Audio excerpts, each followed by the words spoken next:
আসসালামু আলাইকুম, সবাই কেমন আছেন? আশা করি সবাই ভালো আছেন। এটা হচ্ছে আমার 5 নম্বর লটকনের বাগান। এই যে লটকনের গাছটা দেখতেছেন না, এটা কিন্তু আমি ডাইরেক্ট নরসিংদী, যেখানে প্রচুর পরিমাণে লটকনের চাষ হয় এবং প্রচুর পরিমাণে ঘাস আছে। এবং আমি ওই নরসিংদী যে শিবপুর জায়গাটা আছে, এখানে যাই আমি নিজে দেখছি যে এরকম এরকম গাছের মধ্যে প্রচুর পরিমাণে লটকন হয়। ওই অনুপ্রেরণা পায়া আর কি আপনার এই যে বাগানটা দেখতেছেন না, এখানে মোট 12 শতাংশ মধ্যে আমি 32টা গাছ লাগাইছিলাম। এই 32টা গাছের মধ্যে এটাও কিন্তু একটা গাছ। দেখেন গাছের অবস্থাটা। এই গাছের বয়স হয়ে গেছে 3 বছর। 2022 সালে আর কি লাগাইছিলাম, এখন 2025 শেষ শেষ অবস্থা। তা আমার এই গাছটা ওরা বলে দিছিল যে এইখান থেকে নেওয়ার 1-2 বছর পরেই লটকন দিব। কথা সত্য, লটকন দিছে। এই গাছে 5-6টা লটকন হয়েছিল। লটকনের সাইজটা খুব ভালো ছিল।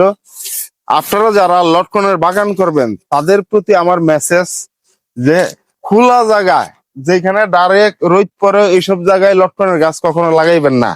আমার এই জায়গাটা দেখতেছেন, এখন মনে হয় কিছুটা জঙ্গল জঙ্গল মনে হইতেছে, কিন্তু এই জায়গাটা কিন্তু একদম সম্পূর্ণ খোলা ছিল। আমি যখন এই লটকনের গাছটি এনে লাগাই, আমার এই লটকন গাছগুলা মানে রৌদ্রের কারণে মানে তেমন একটা ভালো হয় নাই। না ভালো হওয়ার কারণে পরে আমি ওই লোকের সাথে পরামর্শ করলাম। ওই লোকে বললো যে লটকন গাছ লাগাইতে হয় ছায়াযুক্ত স্থানে, যেখানে আধা আলো আধা ছায়া, এইটা মানে এই সমস্ত জায়গায় লটকনের গাছটা রোপণ করার লাগে। তো আমি যে এই যে লটকনের গাছটা লাগাইছি, লটকনের গাছটা তেমন একটা বাড়ে নাই। চলেন পুরা বাগানটা ঘুরে দেখলে বুঝতে পারবেন যে আসলে এই লটকনের গাছগুলো আমার কিরকম হয়েছে। দেখেন, এখানে 32টা গাছ লাগানোর ফলে আপনার প্রায় 15-16টা গাছই মারা গেছে। আর এইগুলা গাছ আমাদের স্থানীয় বাজার থেকে আইনা লাগাইছি, যদিও এটা গ্রাফটিং করা।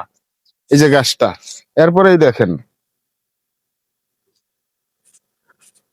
এই যে গাছটি দেখতেছেন না, এটি কিন্তু নরসিংদীর গাছ। এগুলার গঠন হয়েছিল, এগুলা মানে এক পর্যায়ে যায় এইখানে মরে গেছিল। আগাটা মরে যাওয়ার ফলে মাঝখানে ভাঙ্গা লাইছিলাম, পরে এইখান দিয়ে আবার নতুন করে পুষি গজাইছে। এই দেখেন আরো একটা, এটাও সেম অবস্থা দেখছেন। এই যে নিচে মানে এটা এখনো বলতে পারতেছি না পুরুষ না মহিলা, কারণ এটা যেখানে গ্রাফটিংটা দিছিল এইখানে মরে গেছিল সারাটা। পরে ওইখান থেকে আবার শিকড় গজায় উপরে উঠছে। এই দেখেন, এই দেখেন, এইটা আবার অরিজিনালি নরসিংদীর এই গাছটা। এই গাছটা মোটামুটি ভালো একটা, এই গাছটা ভালো হওয়ার কারণ আছে এই যে পাশে গাছ ছিল, যে গাছের ছায়ার কারণে গাছটা কিন্তু অনেক ভালো হয়েছে।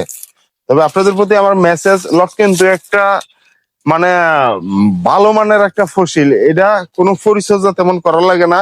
কোন রকম গাছটা যদি 4-5 বছর রাখা যায়, তখন এই গাছটা কিন্তু এমনি আপনাকে মানে ফলন দেয় আর কি, এবং প্রচুর দাম।